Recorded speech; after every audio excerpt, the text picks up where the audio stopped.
So Jerome, I was looking back at the snap counts for the defense because I figured this was the most a lot of you guys have ever played in an NFL game, like in terms of snaps, and this wasn't like you actually played more.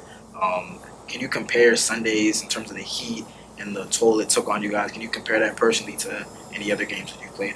Um, I mean, I had some rough games before.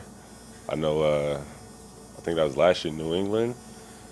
I was dying in New England a few years ago. I think it was last year, 2 years ago, whatever. But There's a Ram game up there too, where we had a bunch of snaps a couple see, weeks yeah, back. I mean, it comes with it. It's just it happens. But um, at the end of the day, it's kind of one of the things that we got to get off the field as a defense. So you can't really blame anybody or say anything. So it is what it is. It's part of the game. We're professionals, and we got to just focus on next week.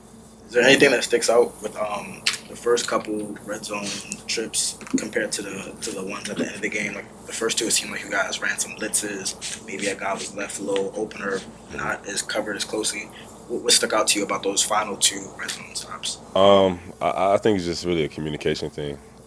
The more we communicate, the better we play. Um, a lot of times we're in a scramble and just trying to figure it out. But if we should communicate better and lock in a little bit better, we'll figure it out. So, uh, when you don't communicate in the red zone, in the field, it might be a 10-yard game, but in the red zone, it's a touchdown. That's really the biggest difference. So, we've got to communicate a little better, and it'll work out for us. So honestly, getting out of bed this morning, was it that much harder? How do you feel right now?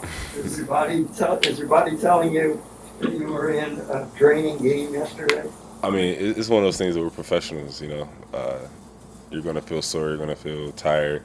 But at the end of the day, we all love this game. We all know what we signed up for. So just getting up and getting to work, it's a little easier when you're winning. So uh, I wouldn't say it was bad. I wouldn't say it was the worst I ever felt. But of course, I was tired. But I know what it takes to get back to normal. So uh, it's a part of the game, and I'm down for the challenge.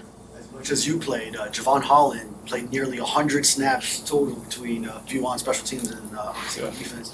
What are your thoughts on him, his stamina, and that dog in him that he has? I mean, I that's the main thing. The guy's a dog, man. He doesn't really care about anything. He throws his body in there.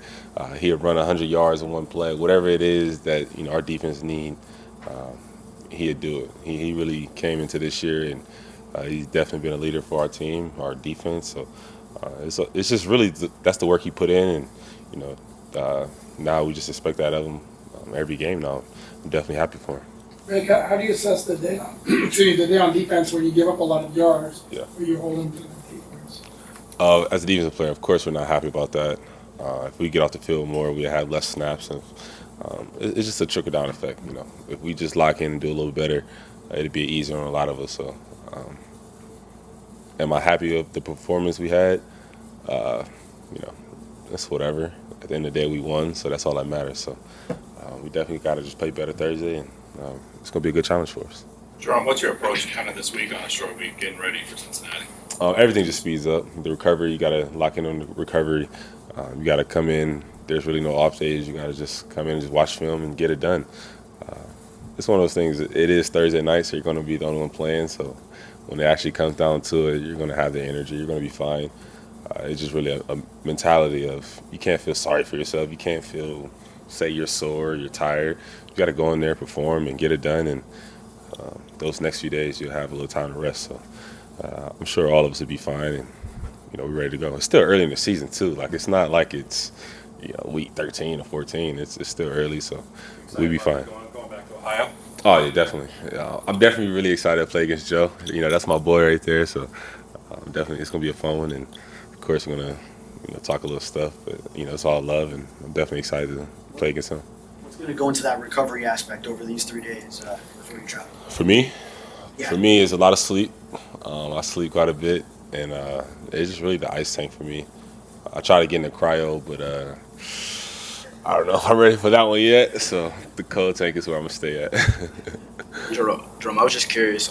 You being with Tua for 3 years, one of the few guys who've been here with him for 3 years. We hear a lot like Tua's Tua. Just what does that mean, and how have you seen him really growing into himself in his third season? Yeah, I think Tua gets a lot of let's just say stuff from the media and other people, But if you've been in this building and you've seen Tua work, the guy puts in a lot of work. He truly wants to get better every day.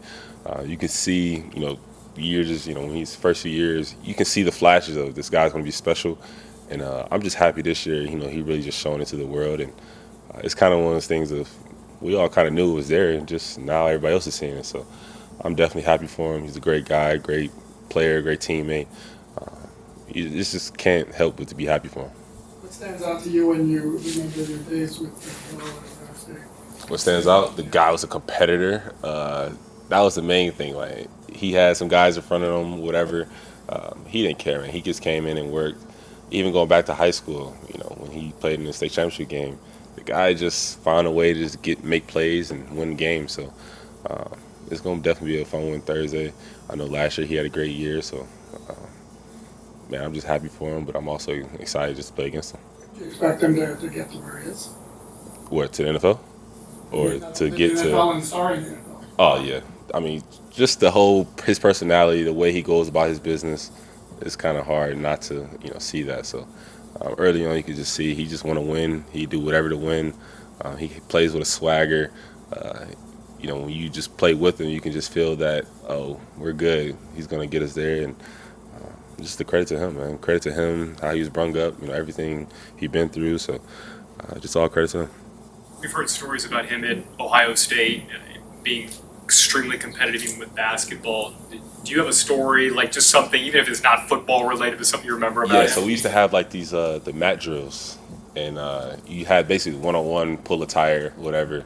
The guy was going so hard. Like quarterbacks don't really do that type of stuff too often. But man, Joe, he was going after it. He just wanted to win.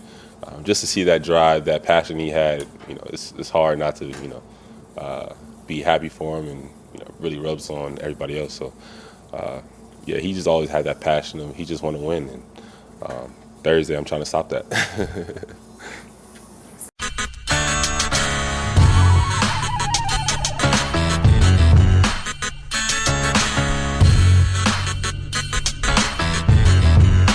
This is the Big O Show. This is the Big O Show.